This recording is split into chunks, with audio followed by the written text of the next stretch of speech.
Former FBI Director Andrew McCabe comes out and says that the 25th Amendment was considered against President Trump. The media struggled to exonerate Ilhan Omar of anti-Semitism, and we talk about the one-year anniversary of Parkland. I'm Ben Shapiro. This is The Ben Shapiro Show. Alrighty, so we're going to get to all the news, and it is a big news day today. First, we need to talk about the U.S. national debt. You remember 2008? Remember there's this guy named Obama. He was elected, and the U.S. national debt at the time was $10 trillion. Today, the debt is nearly $22 trillion. It is rising like a hockey stick. If you don't think that we're sitting on a house of cards, you're living with your head in the sand. But since you're listening to the podcast, you're already smarter than the average American. So what exactly is your plan? Can you afford another hit to your retirement like the last downturn when the S&P dropped 50%? Well, this is why you should put at least some of your money in a hedge against inflation and uncertainty with some precious metals. Gold is a safe haven against uncertainty. My savings plan is diversified, and yours should be as well. The company I trust with precious metal purchases is Birch Gold Group. And right now, thanks to a little-known IRS tax law, you can even move your IRA or eligible 401k into an IRA backed by physical gold and silver. It's perfect for people who want to protect their hard-earned retirement savings from any future geopolitical uncertainty. Look back historically. When the bottom falls out of everything else, gold tends to safeguard savings. Birch Gold Group has thousands of satisfied customers, countless 5-star reviews, and an A+ rating with the Better Business Bureau. Contact Birch Gold Group, get a free information kit on physical precious metals, see if diversifying into gold and silver makes some sense for you. That comprehensive 16-page kit reveals how gold and silver can protect your savings. To get that no-cost, no-obligation kit, text BEN to 474747. Again, text BEN, my name, to 474747 to get that no-cost, no-obligation kit. Alrighty, so the big news today is that former acting FBI Director Andrew McCabe now has, I believe, a new book coming out. He has an interview with Scott Pelley of 60 Minutes. And in this interview, he tells Scott Pelley that he and a bunch of other people at the FBI and inside the DOJ considered recruiting cabinet members to invoke the 25th Amendment. Here's Scott Pelley reporting that from CBS this morning. The most illuminating and surprising thing in the interview to me were these 8 days in May when all of these things were happening behind the scenes that the American people really didn't know about. There were meetings at the Justice Department in which it was discussed whether the vice president and a majority of the cabinet could be brought together to remove the president of the United States under the 25th Amendment. These were the 8 days from Comey's firing to the point that Robert Mueller was appointed special counsel. And the highest levels of American law enforcement were trying to figure out what to do with the president. Okay, and this is fully insane. Right? If you recall, this was first reported by the New York Times. They reported that Deputy Attorney General Rod Rosenstein, who's always been seen by President Trump as sort of anti-Trump, as the guy who was allowing Robert Mueller to run wild in the Mueller investigation. The New York Times reported last year that Rod Rosenstein had basically convened meetings about whether the 25th Amendment could be used to declare President Trump mentally unfit. That's not his job. That was not his job. That was the Deputy Attorney General Rod Rosenstein. Not his job. Right? The decision as to whether the 25th Amendment could be invoked or should be invoked would have to be initiated by at least a sitting cabinet member, you would imagine. It can't just be some low-level staffer over at the Attorney General's office who decides, you know what, let's have some internal discussions about removing the President of the United States, specifically in the aftermath of the President firing the FBI director, which, by the way, he has every right to do. Trump has responded in a pair of tweets on Thursday morning after Rosenstein said that McCabe's account of the discussion was inaccurate and factually incorrect. Trump responded in Twitter form. He said, disgraced FBI acting director Andrew McCabe pretends to be a poor little angel, when in fact he was a big part of the crooked Hillary scandal and the Russia hoax, a puppet for leaking James Comey. IG report on McCabe was devastating, part of insurance policy in case I won. Many of the FBI top brass were fired, forced to leave, or left. McCabe's wife received big dollars from Clinton people for her campaign. He gave Hillary a pass. McCabe is a disgrace to the FBI and a disgrace to our country. All capitals, make America great again. Now, Trump is not wrong to rip into Andrew McCabe. You'll recall that Andrew McCabe was originally fired for lack of candor. He was fired last year. He had denied any wrongdoing, and he claimed after he was fired that he was innocent, and he justified his leak by claiming that James Comey knew about it. He had leaked to the media that there were developments in the Hillary Clinton case. He had leaked that to the Wall Street Journal, and then he had lied about it internally. Katie Pavlich has a piece over at The Hill about this a few months back. She says that McCabe hired a K Street lobbying firm to set up a legal fund where he raised $500,000 from sympathetic leftists who viewed his firing as unjust, even cruel, since it happened just 2 days before his retirement. You remember he was stripped of his retirement because of the firing. The truth is, McCabe's lying was worse than previously imagined and cited for his firing. Speculation about his lack of candor was overwhelmingly confirmed by a long-awaited Office of the Inspector General report late last week, which showed that McCabe's behavior was not only dishonest, but that he lied multiple times under oath to OIG investigators and FBI agents. OIG investigators concluded his repeated lying was calculated and beneficial to him, not the Bureau or the agents who work inside of it. According to the report, as detailed in this report, the OIG found that then Deputy Director Andrew McCabe lacked candor, including under oath, on multiple occasions in connection with describing his role in connection with a disclosure to the Wall Street Journal, and that conduct violated FBI code. The OIG also concluded that McCabe's disclosure of the existence of an ongoing investigation in the manner described in this report violated the FBI's and department's media policy and constituted misconduct. Now, does that mean that McCabe was part of the quote-unquote Russia hoax? Does that mean that McCabe was actively undermining the president in 2016? It doesn't mean that, because if you recall, the reason that he was fired was because he leaked information about Hillary Clinton to the Wall Street Journal. Nonetheless, McCabe has some honesty problems, obviously, and him suggesting that inside the DOJ there were actual meetings about getting rid of President Trump is pretty insane stuff. According to the New York Times, they reported last year that Rod Rosenstein, who is currently the acting attorney general, had suggested, or he's the deputy attorney general, he suggested that he secretly record President Trump in the White House, which is pretty insane. Rosenstein disputed the account. A Justice Department official said he made the remark sarcastically. The accounts tended to back up Rosenstein's account, but McCabe told Pelley that Rosenstein's offer to wear a wire was made more than once, and that he ultimately took it to the lawyers at the FBI to discuss. McCabe, who was named acting director of the Bureau after Comey's firing, launched obstruction of justice and counterintelligence investigations into whether Trump obstructed justice by firing Comey. Now, that's the part where McCabe becomes part of the quote-unquote deep state. Launching investigations that are entirely baseless or based on speculation just because you don't like that your boss got fired, that is not justifiable. There was no evidence at the time that obstruction of justice was what had caused President Trump to fire James Comey. President Trump said pretty openly the reason that he fired James Comey is because Comey wouldn't just say that he wasn't under investigation at the time. And yet McCabe launched these obstruction of justice and counterintelligence investigations into Trump. That looks pretty damning. It looks pretty damning. McCabe says, I was very concerned that I was able to put the Russia case on absolutely solid grounds in indelible fashion, that were I removed quickly or reassigned or fired, that the case could not be closed or vanish in the night without a trace. Now, again, that is not his job.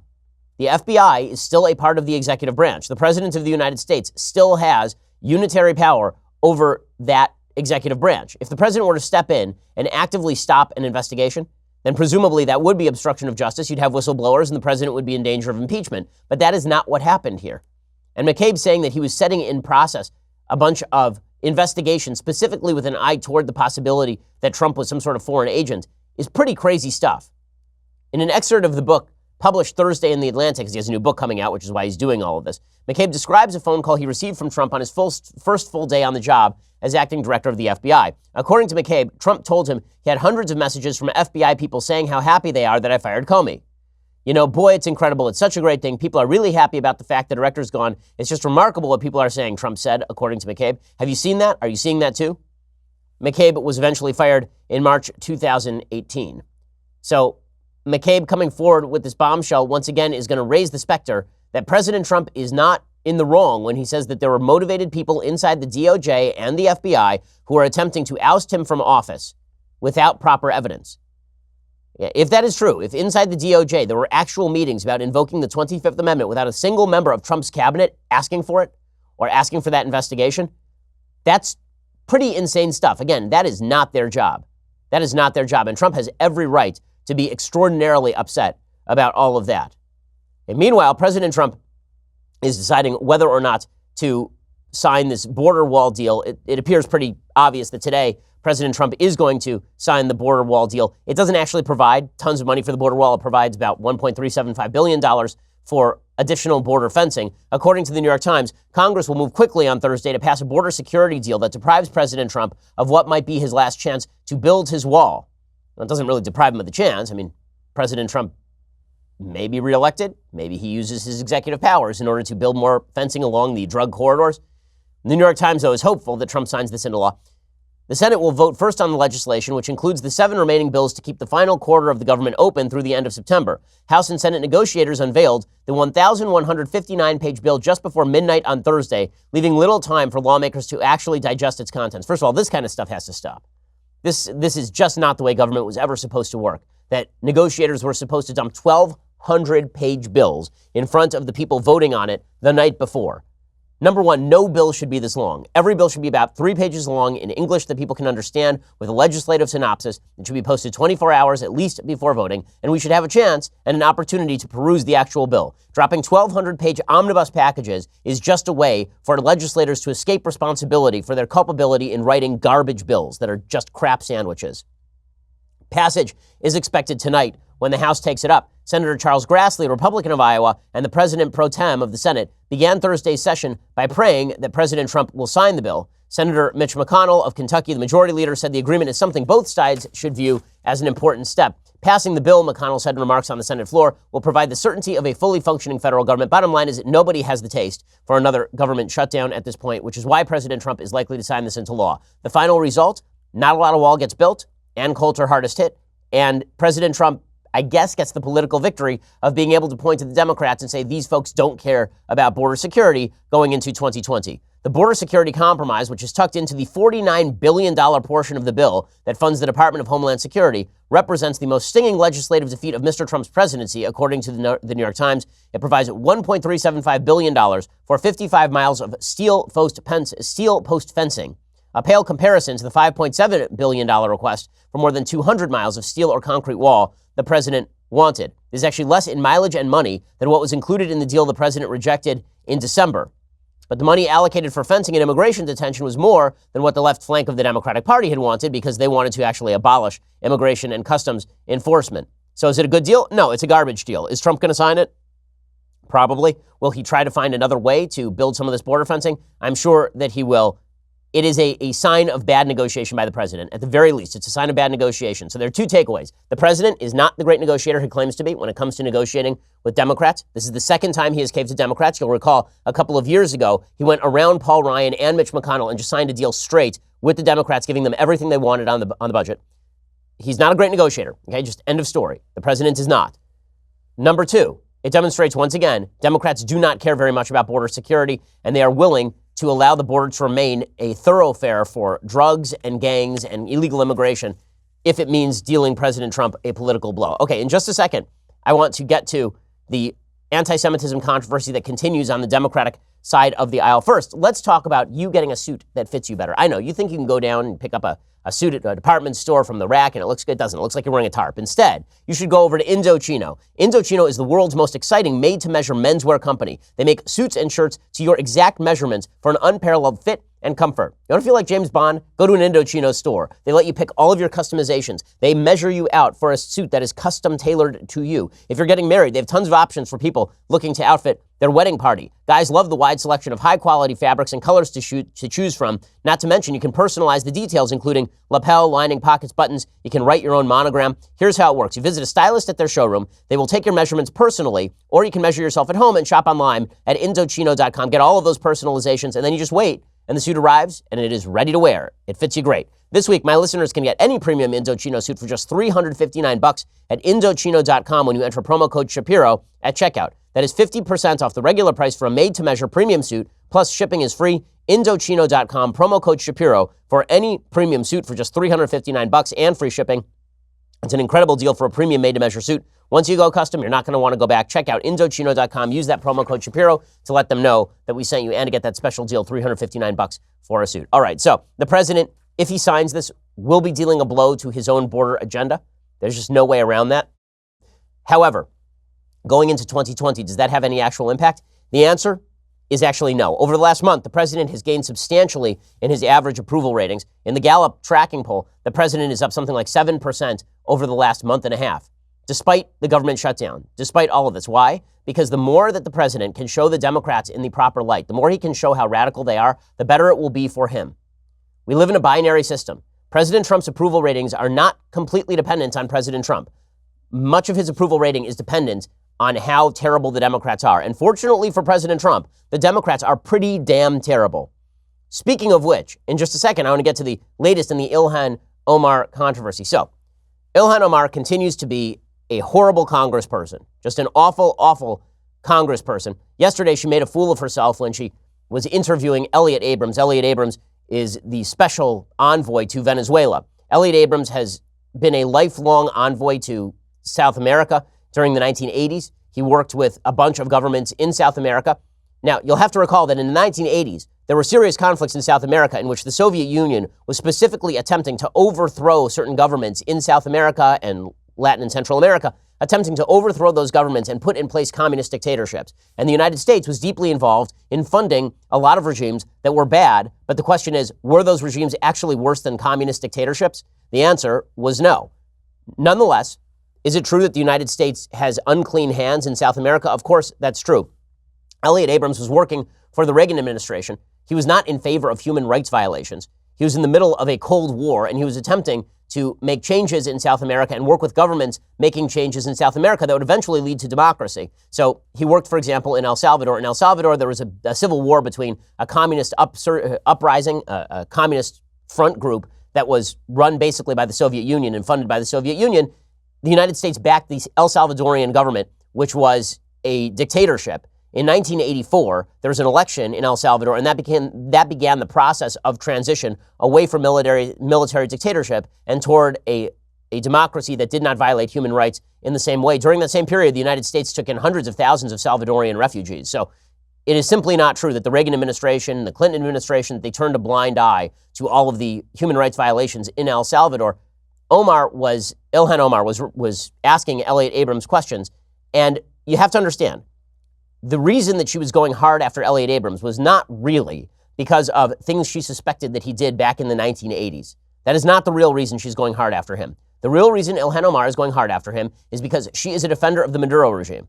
So for a lady who is complaining about human rights violations in the 1980s, she's sure doing an amazing job of defending one of the worst human rights violators on planet Earth, Nicolas Maduro, and the socialist evil regime that exists in Venezuela. So Ilhan Omar went after Elliott Abrams in the most vicious possible way, wouldn't even allow him to answer questions. The U.S. policy in El Salvador was a fabulous achievement. Yes or no, do you still think so? From the day that President Duarte was elected in a free election to this day, El Salvador has been a democracy. That's a fabulous achievement. Yes or no, do you think that massacre was a fabulous achievement that happened under our watch? That is a ridiculous question, and I yes or no? No. I will take that as a yes. I am not going to respond to that kind of personal attack, which is not a question. Okay, and of course, he is exactly right. Also, Democrats should know by now, no means no. No does not mean yes. The idea that she can say, do you believe in human rights violations? And he says no. And she says, well, I'll take that as a yes. Well, then take a hike. Take a hike, lady. I mean, what vile nastiness. By the way, she doesn't even know what she's talking about. I mean, she was questioning him about Iran-Contra, and she was mispronouncing half of her words. She legitimately doesn't know anything about the topic she's questioning about. Her staff preps her, and then she goes out and asks questions by mispronouncing the actual words that she is supposed to be saying. Mr. Adams, in 1991, you pleaded guilty to 2 counts of withholding information from Congress regarding your involvement in the Iran-Contra affair, for which you were later pardoned by President George H.W. Bush. On February 8, 1982, you testified before the Senate Foreign Relations Committee about U.S. policy in El Salvador. In that hearing, you dismissed as communist propaganda report about the massacre of El Mozote. Okay, so she doesn't know what she's talking about, and she's a nasty human being. To not even allow Abrams to answer the questions. I don't know what the purpose of these hearings is other than to provide these sort of moments for the fresh faces of the Democratic Party, so fresh, so face, to demonstrate how they can destroy Republicans. And then we just clip out the part where he answers, and then we pretend that she did an amazing job of tearing him down. But that is not the extent of the defense of Ilhan Omar. So Ilhan Omar did that yesterday. If a Republican congressperson did that to any Democratic nominee, everybody would be up in arms in the media. Instead, she was cheered as a real truth teller by members of the media. But it's not just that. Ilhan Omar is a lifelong anti-Semite, or at least a career-long anti-Semite. Her record of anti-Semitism is clear and convincing. It was not just that she tweeted something out that was anti-Semitic last weekend. As I said, with regard to Ralph Northam, you have to judge people by their body of work. When that photo came out of Ralph Northam from 1985, I asked the question, do you actually think that Ralph Northam is a racist? That was a racist thing to do. Do you think that Ralph Northam is actually a racist based on his 59 years on this planet? Do you think that overall he as a human being today is a racist? And the answer, by way of his record, is probably no.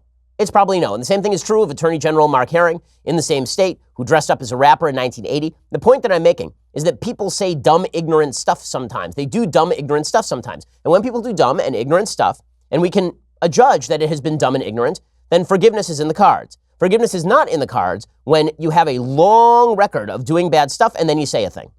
When you have a long record of saying things and then you say another thing. Right? At that point, forgiveness is not in the cards, nor should we adjudicate your statement in the same way we would as if it was the first time that somebody else had said it. Ilhan Omar has a long record of this sort of garbage. We'll go through that record briefly. Ilhan Omar, she tweeted out, let's start with her Israel has hypnotized the world tweet. Okay, so she started out in 2012 and she tweeted, quote, Israel has hypnotized the world. May Allah awaken the people and help them to see the evil doings of Israel. Hashtag Gaza, hashtag Palestine, hashtag Israel. And then she still says, like today, that Israel does not have a right to exist, right? That's a thing that she still says, like today. Okay, so that was 2012. Nothing has changed. Nothing has changed. In the last month, she said Israel has no right to exist as a Jewish state. I'll show you that clip in just a second. So nothing has changed. There's a long record here, and I'll explain why this matters in just a second. First, let's talk about the safety and security of your home. Ring's mission is to make neighborhoods safer. You might already know about their smart video doorbells and cameras that protect millions of people everywhere. Ring helps you stay connected to your home anywhere in the world. So if there's a package delivery or a surprise visitor, you will get an alert and be able to see, hear, and speak to them all from your phone. That is thanks to HD video and two-way audio features on Ring devices. My family has a Ring device on our outer fence. It is spectacularly useful. We can tell who is showing up. If I'm away from home, I can answer the doorbell so people don't know whether I'm home or not. As a listener, you have a special offer on a Ring starter kit available right now with a Ring video doorbell and a motion-activated floodlight cam. The starter kit has everything you need to start building a ring of security around your home. This stuff is really necessary. A lot of break-ins occurring in major cities around the country. And a lot of those break-ins happen when somebody rings the doorbell to determine if you're home, and then they break into your house. Ring prevents that because you can pick up your phone anywhere. They don't know if you're home or not, and you can call the cops. Just go to ring.com/Ben. That is ring.com/Ben. Ring.com/Ben, and that helps you get that special offer on a Ring starter kit available right now. Ring.com/Ben. Make your home and your neighborhood safer by extension. Okay, before I get to the rest of Ilhan Omar and her long record of anti-Semitism, I've been getting emails from people asking me to define anti-Semitism. Okay, so, because people are doing this routine on the left where they say, being anti-Israel doesn't mean that you're anti-Semitic. Opposing certain actions that Israel takes does not mean that you're anti-Semitic, obviously. Opposing actions taken by the Israeli government or perspectives of the Israeli government on particular issues does not mean that you are anti-Semitic. I'm not anti-American, and I oppose some of the policies of every administration. I'm not anti-Israel, obviously, and I oppose many policies of the Israeli government. Most obviously, the 2005 pullout from the Gaza Strip that turned over the entire place to the terrorist group Hamas. Okay, that's not anti-Semitic. What is anti-Semitic is believing, one, that Israel does not have a right to exist. Two, treating Israel in a way that you would never treat any other state. So holding them to a standard you would hold no other state. And three, suggesting that Jews everywhere are responsible for the specific actions of Israel and punishing Jews as a collective for the actions of the Israeli government. So you see this in Europe a lot. Every time Israel's in a war, people try to burn down synagogues. That's obviously anti-Semitism. It is also anti-Semitic to buy into giant anti-Jewish conspiracy theories. The idea that the Jews are manipulating world events as a collective. We get together at our synagogues and we control the weather and the financial system and the media. That's anti-Semitic conspiracy theory nonsense. The problem for Ilhan Omar is that she believes a lot of these things. And it is obvious from her statements and her activities that she does believe a lot of these things. By the way, my suggestion that this is what anti-Semitism is not unique to me. It is the State Department definition of anti-Semitism. Here are some of the examples of anti-Semitism that the plenary in Bucharest decided to declare in the Stockholm Declaration are anti-Semitic.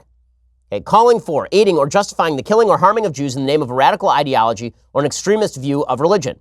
Making mendacious, dehumanizing, demonizing, or stereotypical allegations about Jews as such or the power of Jews as collective. such as, especially but not exclusively, the myth about a world Jewish conspiracy or of Jews controlling the media, economy, government, or other societal institutions. Accusing Jews as a people of being responsible for real or imagined wrongdoing committed by a single Jewish person or group, or even for acts committed by non-Jews. Accusing the Jews as a people or Israel as a state of inventing or exaggerating the Holocaust. Accusing Jewish citizens of being more loyal to Israel, this is the dual loyalty canard that is engaged in openly by Rashida Tlaib, or the alleged priorities of Jews worldwide than to the interests of their own nations.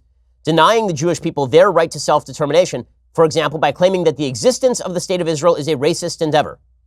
Okay, that is definitional anti-Semitism according to the State Department. Here's Ilhan Omar doing exactly that in the last month.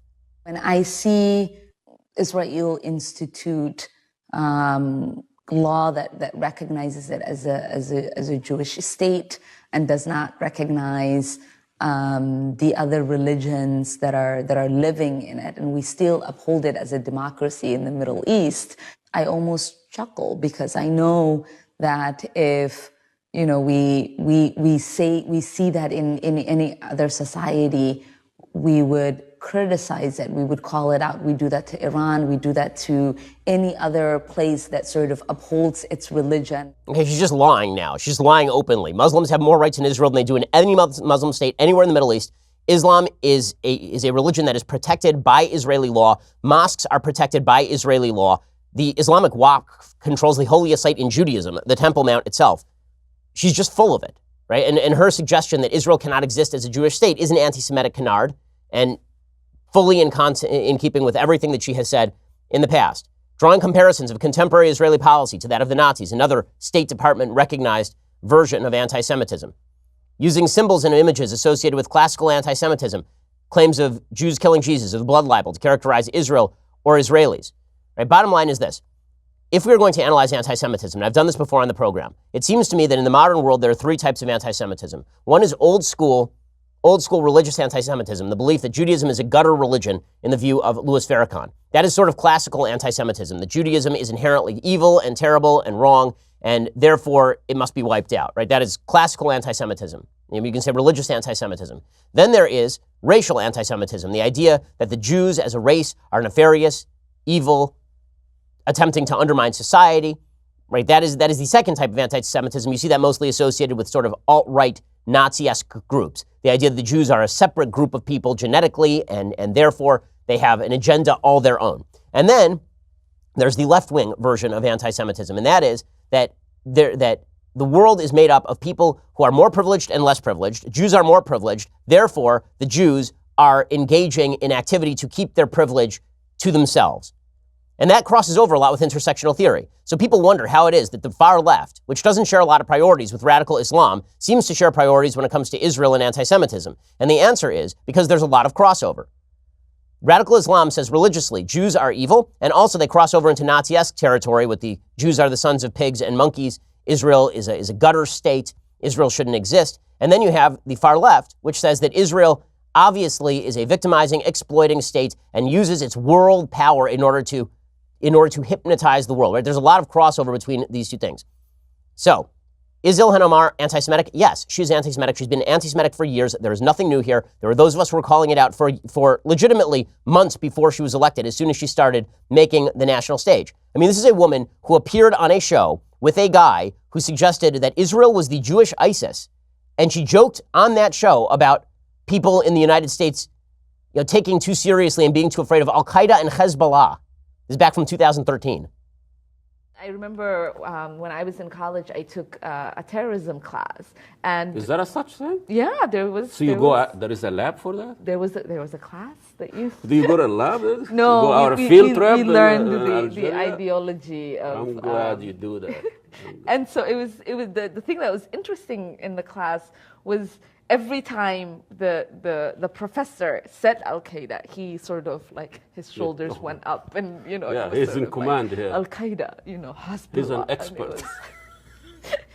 Okay, so yeah, we can laugh about Al-Qaeda, we can laugh about Hezbollah. She suggested at the time, by the way, that it's American action in the Middle East that causes terrorism in the Middle East, which is, of course, a trope that is used by radical Islamists all over the world. So there's nothing new under the sun. There's a reason Ilhan Omar celebrated with Linda Sarsour during the Women's March. There's a reason that she interviewed with that same guy, that same anti-Semite that she was talking to right there. She interviewed with that guy again in January 2017. There's a reason that in less than 2 weeks, she's supposed to speak at an event next to an open anti-Semitic pro-terror leader. But we're supposed to pretend that she's not an anti-Semite. The reason that this is relevant, I will explain in just 1 second. The reason I'm laying all of this out, I'll explain. First, let's talk about how you protect yourself. When the founders crafted the Constitution, the first thing they did was to make sacred the rights of the individual to share their ideas without limitation by their government. The second right they enumerated was the right of the population to protect that speech and their own persons with force. You know how strongly I believe in those principles. I'm a gun owner, and owning a rifle is an awesome responsibility. Building rifles is no different. This is why Bravo Company manufacturing was started. It was started in a garage by a Marine veteran more than 2 decades ago to build a professional-grade product that meets combat standards. BCM believes the same level of protection should be provided to every American, regardless of whether they are a private citizen or a professional. BCM is not a sporting arms company. They design, engineer, and manufacture life-saving equipment, and they assume that each rifle leaving their shop will be used in a life or death situation by a responsible citizen, law enforcement officer, or a soldier overseas. Each component of a BCM rifle is hand-assembled and tested by Americans to a life-saving standard. BCM feels a moral responsibility as Americans to provide tools that will not fail the user when it's not just a paper target, but someone coming to do them harm.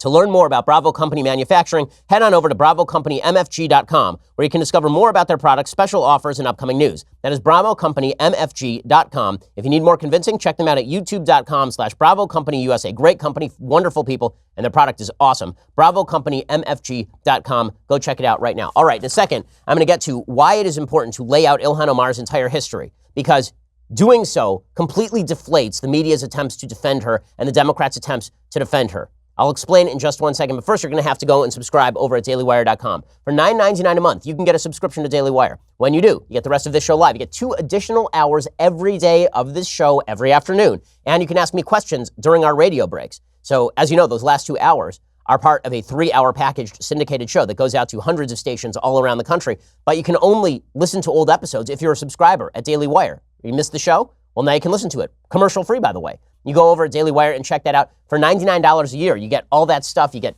to be part of the Daily Wire backstage, ask me questions. When I do the radio show during the breaks, I answer questions sometimes. You get to do all those things and get this, the very greatest in beverage vessels, leftist tears, hot or cold tumbler for $99 a year. So that's a solid deal. Go check it out right now. Subscribe over at YouTube and iTunes as well. Make sure that you do so that you get our Sunday special. When you subscribe to the Daily Wire, you actually get the Sunday special on Saturday, so you can actually watch stuff early, which is pretty awesome. So you won't have to even spend one day without me.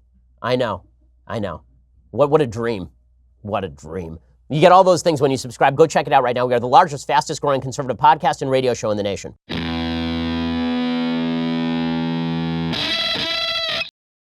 So the reason to lay out Ilhan Omar's entire record here is to suggest that when she makes an anti-Semitic comment in 2019 that is consistent with anti-Semitic commentary she has been issuing for legitimately 10 years, for every moment she's been in the public eye, that this is not, in fact, a break from her perspective. It is an integral part to her perspective. And we should be treating her the same way publicly that the Republicans treated Steve King. And the reason that Steve King went under the bus is because Steve King for years had been saying stuff that was really, really on the line. And there was a way to interpret some of those things as not nefarious. And then all of that exploded when he made these comments about white nationalism and why should we treat white nationalism as a term of no value. And once he did that, it was like, okay, well, now we have to go back and look at his whole record in that light. With Ilhan Omar, you didn't even need this comment to do it. She's apologized for anti-Semitism 2 times in the last month. That's who Ilhan Omar is.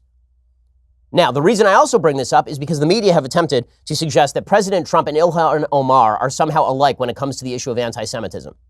This is plainly absurd. It is plainly absurd, and frankly, it's insulting.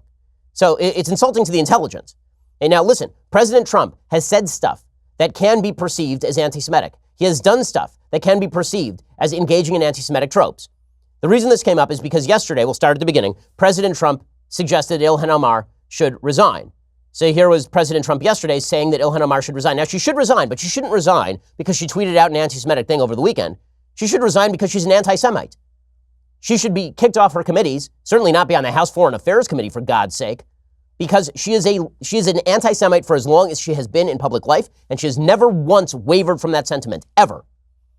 She may have been cudgeled into saying that she made a mild boo-boo, but she's as anti-Semitic as she ever was. We laid out her record.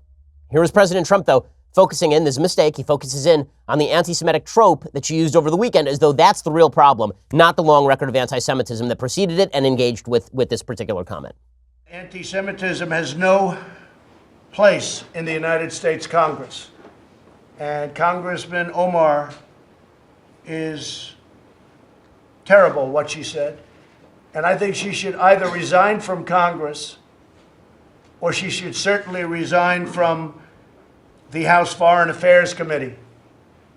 What she said is so deep-seated in her heart that her lame apology, and that's what it was lame, and she didn't mean a word of it, was just not appropriate. I think she should resign from Congress. Okay, frankly. Trump is exactly right when he says this is deep-seated in her heart. That is obvious from every action. All of them are consistent. There has never been a point where you can say that this is a philo-Semitic person or even a neutral Semitic person. Like there's no way to do that. None. So Ilhan Omar naturally went back at Trump by suggesting that he's a racist and a bigot and all this stuff. She says, "Hi, Donald Trump, you have trafficked in hate your whole life against Jews, Muslims, indigenous, immigrants, black people, and more. I learned from people impacted by my words. When will you?" Okay, that is a lie. She has not learned from people impacted by her words. It's a bunch of nonsense. Yesterday on the program, I read you a piece from the Twin Cities Tribune, from Minneapolis Star Tribune, in which Jewish leaders went to Ilhan Omar years ago and tried to have a sit-down with her in anti-Semitic intervention and came away completely disturbed by everything that they had heard. So she's just lying about that. The misdirection by the media from Omar to Trump is a very convenient ploy, but it is not realistic for a few reasons. Number one, Ilhan Omar's apology was complete bunk. The reason it was bunk is because she went right back to engaging in the same stereotypical tropes that she used a minute before. She just got rid of a little bit of the conspiracy theory. So what she did is she says, Jewish money is responsible for American Israel support. AIPAC. And then she apologized. She said, oh, I guess that was offensive. But it's AIPAC money that's responsible for Jewish American support. I mean, for America's support of Israel. Okay, that is carving it back just enough so that we can pretend it's not anti-Semitic. But again, every comment that she's made for 10 years has been basically anti-Semitic when it comes to Israel and Jews. So I'm not sure what we're supposed to take away from that. Also, does this seem like a person who is deeply, deeply regretful of her activity? Yesterday, she sent out an email that was raising money off the entire issue. Hey, Adam Rubinstein tweeted this out. If you go to ilhanomar.com, if you go to, then she actually is raising money off of this, saying, "We will not be silent. Stand with Ilhan. We will not be silenced." We will not be silenced? No one's trying to silence you. We're trying to say that you say terrible, terrible things and that you've taken terrible positions and associated with terrible people, all of which is true. Does this seem like the activity of a person who is deeply regretful of her actions? Here was Ilhan Omar being asked about this by a CNN reporter. Did she stop and say, listen, I've already said I'm deeply sorry about this. It was a mistake. It came out of ignorance and I've learned from it? No, here's how she acts when asked about it. President traffic in hate. What's wrong with you? Well, I'm asking you a question about your tweet. You had a tweet saying the president trafficked in hate. Yes, I tweeted. There's a response. You can run that. Have a nice day. What a nasty human being. She turns to Manu Raju, who's a reporter for CNN, by the way, and she says, what's wrong with you? What's wrong for even asking the question? Yes, obviously, this is a person who is completely apology-ridden. I mean, this is a person who feels complete penance in her heart, clearly. Now, the media rushed to her defense, naturally. The media rushed to her defense. They suggest that the reason that she's being attacked is not because she has a long history of anti-Semitism. The reason that she is attacked is because she is a Muslim. So here's Chris Cuomo doing that idiotic routine, this moronic block of wood on CNN, suggesting that the reason people are angry at Ilhan Omar is not because she has a long record of anti-Semitism, but because she's a Muslim woman and we just can't stand a Muslim woman in Congress. Right. Sure. I mean, by the way, worth noting, I've stated on the show that I was happy that Congress changed its rules so that Muslim women could wear hijab on the floor. I think it's a good thing. I was against Trump's Muslim ban when he first proposed it back in 2015. But apparently, the reason that I'm anti-Ilhan Omar has nothing to do with her radical anti-Semitism. It's just that she is a Somali woman who happens to be Muslim. Now to the president. He's calling for Omar to get out. And that is interesting because he seemed to say something very similar to what Omar said when addressing the Republican Jewish coalition in 2015. You're not going to support me because I don't want your money. You want to control your own politician. That's fine. Now, why is it different? Is it because Omar's Muslim and wears a hijab? I hear a lot of that, and it's not right. especially when you remember that this president has been down the road of intolerance more than most. Okay, so there's Chris Cuomo doing that routine. Jake Tapper did this routine as well. He turned it into kind of a shtick on his show, which, you know, I like Jake as a reporter, but I thought that this was really ham-fisted and not fair. I'll explain in just a second. So Jake Tapper on CNN yesterday turned the Ilhan Omar scandal against President Trump by playing old clips of President Trump engaging in anti-Semitic tropes. Here was Tapper doing this with the help of his producers. There is nothing that this White House finds more offensive than a politician feeding into stereotypes about Jews and Jewish money and controlling politicians, which is what Congresswoman Omar is accused of having done. You know, you're not going to support me because I don't want your money. You don't want to give me money, okay? But that's okay. You want to control your own politician. That's fine. I'm sorry, that was the wrong clip. Control room, I want the Omar clip. Give us the Omar clip. Wait, no, that's not it either. That's a deleted Donald Trump retweet from 2016. Please, the Omar tweet. Can you show it, please? This isn't it either. This is unbelievable. Okay, so a couple of things that are worth noting about the various clips that Jake Tapper shows right there. First of all, the clip of Trump speaking is at the Republican Jewish Coalition. So he's speaking at the Republican Jewish Coalition, and he followed that statement up by saying, I too have engaged in trying to buy politicians. Okay, so a little context there is necessary. It doesn't mean that he wasn't engaging in an awkward and ignorant anti-Semitic trope. He was. And it doesn't mean that when he retweeted something from alt-right accounts, which he was doing consistently in 2016, that was not forwarding the aspirations of the alt-right. I was the #1 recipient of anti-Semitism online in 2016 from the alt-right, so I know this better than anyone. However, if you're going to suggest that the real problem, this is why the media have been trying to boil down Ilhan Omar's sin to this particular statement. They don't want to talk about her entire record, because if they talk about her entire record, then the question becomes, why was she elected as an open anti-Semite in the first place? Why are Democrats tolerating her continued open anti-Semitism? If they can boil it down to, oh, she said a bad thing, well, Trump has said bad things in the past too, then it makes it easy to ignore the fact that Trump is also the most pro-Israel president in American history, that he has Jewish grandchildren, that his daughter is a convert to Judaism, his son-in-law, who is probably his top staffer, is also a Jew. It makes it very easy to ignore all of those things when you focus in on the individual statements. Now, as I said, you have to analyze people. I said this at the very outset of this monologue. You have to analyze people by the bulk of their work. So, if Trump says an ignorant stereotype about Jews in front of the RJC, while simultaneously being incredibly pro-Jew across his business life, across his administration, in his family life, then you say, okay, probably this comes from ignorance. If, however, an open anti-Semite for years says the same thing, then maybe we shouldn't take it exactly the same way. If Ralph Northam dressed in blackface in 1985 and then spent the next 30 years caring for poor black children in the inner city in his doctor's office, I think maybe we should take that as a notion of ignorance, as opposed to an actual KKK member who spent 30 years terrorizing black people and burning crosses on their lawn, dressing up in blackface. In other words, the activity itself can be bad in both contexts, but how we adjudicate the person based on the activity changes based on the lifetime of experience. So by just saying that the real problem is Ilhan Omar's comment, not Ilhan Omar's viewpoint, what the left is doing is escaping culpability for their own complicity in anti-Semitism. That's what's happening here. They're pushing against Trump in order to avoid the fact that the left has become very, very comfortable with anti-Semitism in their own ranks. And look at the media try to defend Ilhan Omar. Here's Brooke Baldwin on CNN saying, well, you know what? Ilhan Omar apologized, so we should let it go at this point. She's apologized twice in the last month, okay, and she has a long history of anti-Semitic viewpoints. And yet CNN is there. Oh, she apologized. We're done here. Really? So if Steve King had apologized, would you think CNN would have said, you know what, we're done here? Nothing more to see? Of course not. Of course not. But here was Brooke Baldwin doing that routine yesterday.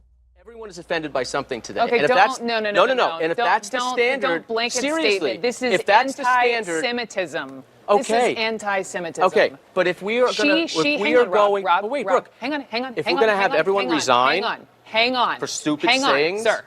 No, nobody left. She apologized. It took her a little while, and people could say, nah, maybe that's an apology or not. Slow your roll. She apologized. Okay. We just played 3 clips from the candidate and then the president himself. Correct. Tell me how many times he's apologized for those comments. Oh, well, slow your roll. She apologized. Her apology meant nothing when her entire viewpoint is laced with anti-Semitism. I say that we should accept apologies when the apologies are credible and when it looks like somebody made a mistake, not when they said something completely in keeping with her view. This wasn't a gaffe by Ilhan Omar. This was in keeping with her viewpoint, and that's what CNN wishes you to ignore. And Nancy Pelosi, I thought, had the most telling take on all of this. So Nancy Pelosi was asked about whether Ilhan Omar would lose her committee assignments the same way Steve King did. And she said no. She said a newcomer member of Congress has apologized for her remarks. It took them, 13 years to notice Steve King? Okay, so first of all, she's already comparing Ilhan Omar to Steve King. So she knows exactly what Ilhan Omar is, because Nancy Pelosi believes that Steve King is a deep-seated racist. So she knows so what's the lesson here? You get 12 years of free anti-Semitism before anybody gets to do anything? That because the right was too slow to awaken to Steve King, that therefore Ilhan Omar, who is perfectly obvious, significantly more obvious in her anti-Semitism than Steve King was in his racism until the last few months, that now that she's got, I guess, a dozen-year reign of anti-Semitism before her before Nancy Pelosi decides to pay attention to it? The reality is Democrats know exactly what Ilhan Omar is, and they are keeping her on these committees because she is a fresh face. That's all they care about. All they care about is pretending that they are part of this intersectional pyramid that trumps all else. It's really disgusting. And Nancy Pelosi admits as much. That's an awful justification, right? Imagine a justification where somebody does something wrong, and you say, well, you've done something wrong for 12 years, and then you finally acknowledge it, so I guess I get to do something wrong for 12 years. That is not a justification. That is Nancy Pelosi admitting that in her view, Ilhan Omar is Steve King, but she's not going to do anything about it because Republicans were too slow on Steve King. Way to take the moral high ground there, Nancy. The reality is that Ilhan Omar will remain so long as she wishes to remain, because the Democrats are fine with anti-Semitism in their ranks. They have been for years. They've been hosting dozens of congresspeople who routinely meet with Louis Farrakhan in their caucus for years.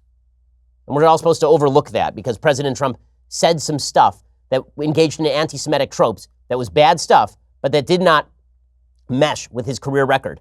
Again, a difference between that and statements that completely mesh with your career record, which is the state of the case for Rashida Tlaib, it's the state of the case for Maxine Waters, it's the state of the case for Ilhan Omar.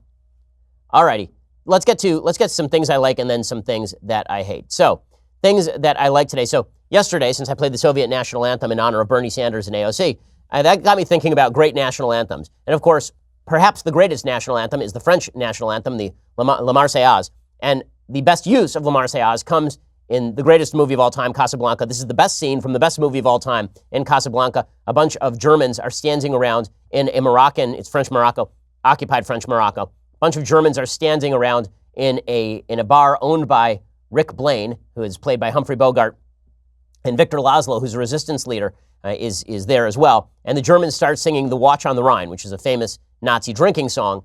And Victor Laszlo, the heroic resistance leader, says, he goes to the band, he says, it's time to play La Marseillaise. Play La Marseillaise. Play it.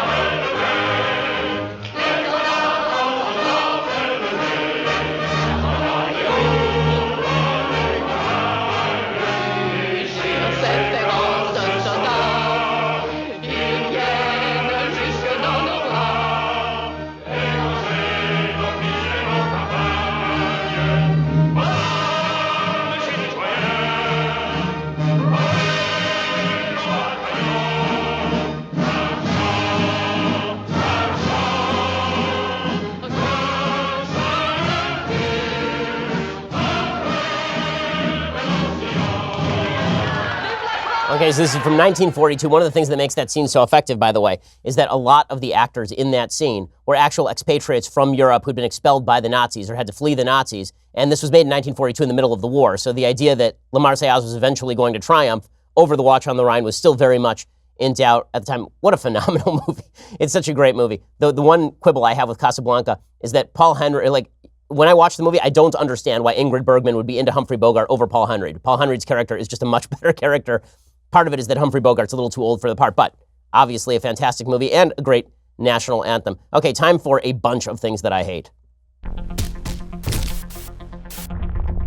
Okay, so we begin with things I hate today with Jussie Smollett. So you'll recall that Jussie Smollett claimed that at 2 a.m. on a Chicago street, he was accosted by two MAGA fans who started shouting at him the F word and the N word, and then suggested that he had invaded MAGA country on the streets of Chicago, roped a noose around his neck, and hit him with bleach. Now, there's no camera evidence that any of this happened. He was walking home. The camera stops for about, there are a bunch of cameras in Chicago. He's missing on camera for about 60 seconds. During that 60-second break, suddenly a rope appears around his neck, or a clothesline. He walks wearing that straight through his lobby at home, straight through his lobby, still carrying a Subway sandwich, by the way, straight through the lobby, up to his room, waits 40 minutes to call the police. And then when the police come and they say, okay, well, can we see your phone? Because you said you were on the phone at the time. He says, no, you can't see my phone. Then finally, when he turned over his phone records, he turned them over and they were so redacted that they no longer were of any use to the police, which is what the police said. Well, now, Jussie Smollett, who, again, this story was never particularly credible. Now he goes on Good Morning America and he says, how dare anyone distrust my story? And he cries about it. I'm pissed off. What is it that has you so angry? Is it the attackers? It's the attackers, but it's also the attacks. It's like, you know, at first it was a thing of like, listen, if I tell the truth, then that's it, because it's the truth. Mm-hmm. Then it became a thing of like, oh, how can you doubt that? Like, how do you not believe that? It's the truth. And then it became a thing of like, oh, it's not necessarily that you don't believe that this is the truth. You don't even want to see the truth. Oh, so it's that we all don't want to see the truth, which is that you were walking down a street in Chicago at 2 a.m. when two MAGA fans who watch Empire recognized you and shouted about MAGA country and beat you up and kicked you in the ribs and roped a noose around your neck and poured bleach on you, and then you waited 40 minutes to call the police, didn't turn over your phone, changed your story multiple times. Why wouldn't anyone, but it must be natural American racism. It can't be skepticism of stories that seem like they don't hold. It's got to be natural American racism. That's what's going on here. This implication is really obviously stupid, but I guess that GMA will run with it. ABC News will simply run with it without asking the serious questions about whether the story is even true or not. Like, you need some evidence. You would assume there'd be some evidence that this thing happened in the first place.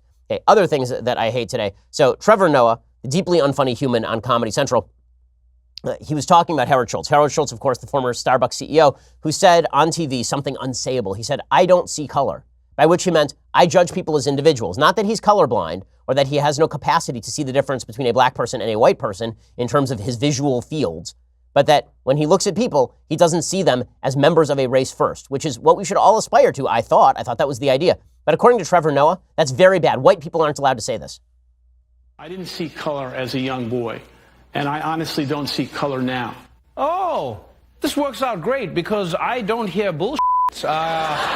Yeah, I'm sorry, but you have to see color. There's nothing wrong with seeing color. You just shouldn't treat people differently because of their color, but you have to see it, especially if you want to be president. You know what's interesting? You know what's interesting to me is that it's always white people who say they don't see color. I've never heard a black person like, hey, yo, did y'all know Ed Sheeran is white? Okay, well, that's not what he meant, obviously. Howard Schultz, again, did not mean he doesn't see that somebody is black. He meant I don't treat people differently based on their race. And everyone should aspire to that, including Trevor Noah. In fact, Trevor Noah basically says that. He says that we should see color in the sense that we know people are of different races, and then we should treat them exactly the same. The attempt to paint all white people as racist for saying that they are not racist is really amazing. So Howard Schultz says, I'm not a racist. And then Trevor Noah says, why are white people always saying they're not racist? Probably because they're racist. They go, oh my God, what exactly is the guy supposed to say? So if he says that I do see color, but I get over that and I treat people as individuals in spite of that, then it's, oh, you see color. That means that you are probably a racist. And then if you say, well, you know, I don't see color in the sense that people are black, people are white, don't really care. Well, that means that you're a racist because you don't see color, but we know you see color, so you're hiding your racism. I mean, this is, if she's a witch, throw her in the water, and if she drowns, that means she's innocent, and if she floats, that means she's guilty. That's what we're doing on race now. It's really pathetic. Alrighty, we'll be back here later today with 2 more hours of live programming. Go check it out over at dailywire.com. Subscribe so you can get the rest of the content. I'm Ben Shapiro. This is The Ben Shapiro Show. The Ben Shapiro Show is produced by Senya Villarreal, executive producer Jeremy Boring, senior producer Jonathan Hay. Our supervising producer is Mathis Glover, and our technical producer is Austin Stevens. Edited by Adam Sayevitz. Audio is mixed by Mike Caromina. Hair and makeup is by Jesua Olvera. Production assistant Nick Sheehan. The Ben Shapiro Show is a Daily Wire production. Copyright Daily Wire 2019.